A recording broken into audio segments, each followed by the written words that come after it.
ಮೊದಲೇ ಹಣದುಬ್ಬರದಿಂದ ಬೆಸ್ತು ಬಿದ್ದಿರುವಂತಹ ಜನರಿಗೆ ವಿದ್ಯುತ್ ಬಿಲ್ನಲ್ಲೂ ಕೂಡ ಶಾಕ್ ಕೊಡೋದಕ್ಕೆ ಈಗ ಫೈನಲಿ ಸರ್ಕಾರ ಮುಂದಾದಂಗೆ ಕಾಣಿಸ್ತಾ ಇದೆ. ಹೆಂಗೆ ಅನ್ನೋದ್ರ ಡೀಟೇಲ್ಸ್ ನೋಡ್ತಾ ಹೋಗೋಣ. ವಿದ್ಯುತ್ ದರವನ್ನು ಹೆಚ್ಚಿಸಿ ಕೆಇಆರ್ಸಿ ಆದೇಶವನ್ನು ಹೊರಡಿಸಿದೆ. ಯೂನಿಟ್ಗೆ 36 ಪೈಸೆ ಹೆಚ್ಚಳ ಆಗಿದೆ ಅನ್ನೋದ್ರ ಡೀಟೇಲ್ಸ್ ಲಭ್ಯ ಆಗ್ತಾ ಇದೆ. ಏಪ್ರಿಲ್ 1ನೇ ತಾರೀಕಿನಿಂದಲೇ ನೂತನ ದರ ಜಾರಿಗೆ ಬರ್ತಾ ಇದೆ ಅನ್ನೋದ್ರ ಡೀಟೇಲ್ಸ್ ಲಭ್ಯ ಆಗ್ತಾ ಇದೆ.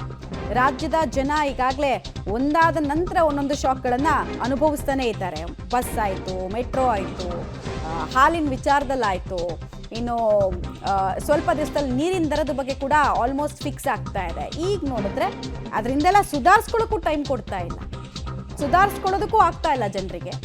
ಈಗ ಕರೆಂಟ್ ಬಿಲ್ನಲ್ಲೂ ಕೂಡ ದರ ಹೆಚ್ಚಳ ಮಾಡಿ ಆದೇಶವನ್ನು ಕೆಇಆರ್ಸಿ ಹೊರಡಿಸಿದೆ ಅನ್ನೋದು ಗೊತ್ತಾಗ್ತಾ ಇದೆ. ಇನ್ಫ್ಯಾಕ್ಟ್ ಇವರು ಇನಿಷಿಯಲಿ ಈ ಕೆಇಆರ್ಸಿ ಅವ್ರಿಗೆ ಪ್ರಪೋಸಲ್ಸ್ ಹೋಗಿದ್ದು ಹೆಂಗೆ ಅಂದರೆ ಎಸ್ಕಾಮ್ಗಳಿಂದ 1.5 ರೂಪಾಯಿ ತನಕ ಪರ್ ಯೂನಿಟ್ ಜಾಸ್ತಿ ಮಾಡಿ ಅಂತ. ಡೀಟೇಲ್ಸ್ ಕೊಡ್ತಾರೆ ಪವಿತ್ರ. ರಾಜ್ಯದ ಜನರಿಗೆ ಸುಧಾರಿಸ್ಕೊಳ್ಳೋದಕ್ಕೂ ಅವಕಾಶ ಸಿಗ್ತಾ ಇಲ್ಲ ಅಂತ. ಹಣದುಬ್ಬರ ಒಂದು ಕಡೆಗೆ, ಇನ್ನೊಂದು ಕಡೆಗೆ ಪ್ರತಿ ವಸ್ತುಗಳ ರೇಟ್ ಹೈಕು, ಈಗ ಕರೆಂಟ್ ಶಾಕು. ಡೀಟೇಲ್ಸ್ ಏನೇನು ಕೊಡ್ತೀರಿ? ಸೊ ಏಪ್ರಿಲ್ 1ರಿಂದ ಜಾರಿ ಆಗುವಂತಹ ವಿಚಾರ ಎಷ್ಟರ ಮಟ್ಟಿಗೆ ಕಾಸ್ಟ್ಲಿ ಆಗುತ್ತೆ ಜನರಿಗೆ ಅಂತ? ಮಮತಾ, ಈಗ ವಿದ್ಯುತ್ ದರ ಯಾವ ರೀತಿ ಅಂದ್ರೆ ಈಗ ಏನು ಹೊಸದಾಗಿ ಕೆಇಆರ್ಸಿ ಅವರು ಆದೇಶ ಮಾಡಿದ್ದಾರೆ, ಇದು ಪಿಂಚಣಿಯ ವಿಚಾರದಲ್ಲಿ ಒಂದಿಷ್ಟು ಹಣವನ್ನ ಬೇಕಾಗಿತ್ತು. ಎಸ್ಕಾಂಗಳಿಗೆ ತುಂಬಾ ಬಾಕಿ ಇದ್ದಿತ್ತು. ಸೊ ಹಾಗಾಗಿ ಅವರು ಪ್ರತಿ ಬಾರಿಯೂ ಮನವಿ ಸಲ್ಲಿಸುವಾಗ ನಮ್ಗೆ ಪಿಂಚಣಿ ಕೊಡ್ಬೇಕಾದ್ರೆ ದರ ಏರಿಕೆ ಮಾಡ್ಲೇಬೇಕು, ಅದನ್ನ ಗ್ರಾಹಕರಿಂದ ವಸೂಲಿ ಮಾಡ್ತಾ ಇದ್ರು.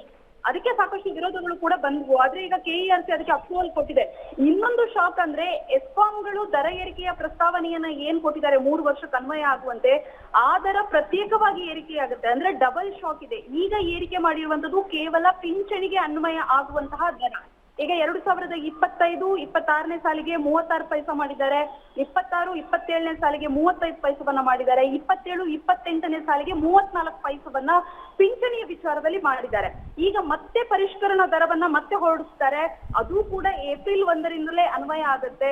ಸೊ ಹಾಗಾಗಿ ಗ್ರಾಹಕರ ಜೇಬಿಗೆ ಭರ್ಜರಿಯಾಗಿ ಕತ್ತರಿ ಬೀಳೋದಂತೂ ಖಚಿತ. ಒಂದ್ ಕಡೆ ಗೃಹ ಜ್ಯೋತಿ ಅಂತಾರೆ, ಇನ್ನೊಂದು ಕಡೆಗೆ ಜನರಿಂದ ವಸೂಲಿ ಮಾಡ್ತಾ ಇದ್ದಾರೆ. ಈ ರೀತಿ ಅಂದ್ರೆ 3 ವರ್ಷಕ್ಕೆ ಅನ್ವಯವಾಗುವಂತ ದರವನ್ನ ಏರಿಕೆ ಮಾಡಿರುವಂತದ್ದು ಒಂದು ಕಡೆ ಆದ್ರೆ, ಪಿಂಚಣಿ ಕೊಡೋದಕ್ಕೂ ಕೂಡ ಜನರ ದುಡ್ಡು ಬೇಕಾ ಅನ್ನುವಂತಹ ಪ್ರಶ್ನೆ. ಸೊ ಅದನ್ನು ಕೂಡ ಗ್ರಾಹಕರಿಗೆ ವರ್ಗಾವಣೆ ಮಾಡಿರುವಂತದ್ದು ನಿಜಕ್ಕೂ ಕೂಡ ಶಾಕಿಂಗ್. ಇದು ಅದಕ್ಕೆ ಕೆಇಆರ್ಸಿ ಕೂಡ ಸಮ್ಮತಿ ಕೊಟ್ಟಿರುವಂತದ್ದು ಮಮತಾ.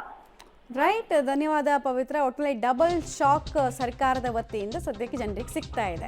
ಭಾಗ್ಯಗಳು ಸಿಕ್ತು ನಮಗೆ, ಗ್ಯಾರಂಟಿ ಸಿಕ್ತು ನಮಗೆ ಅಂತ ಖುಷಿ ಪಟ್ಟು ಆ ಖುಷಿ ಕೆಲವೇ ದಿನಗಳು ಮಾತ್ರ ಜನರ ಮುಖದಲ್ಲಿತ್ತು.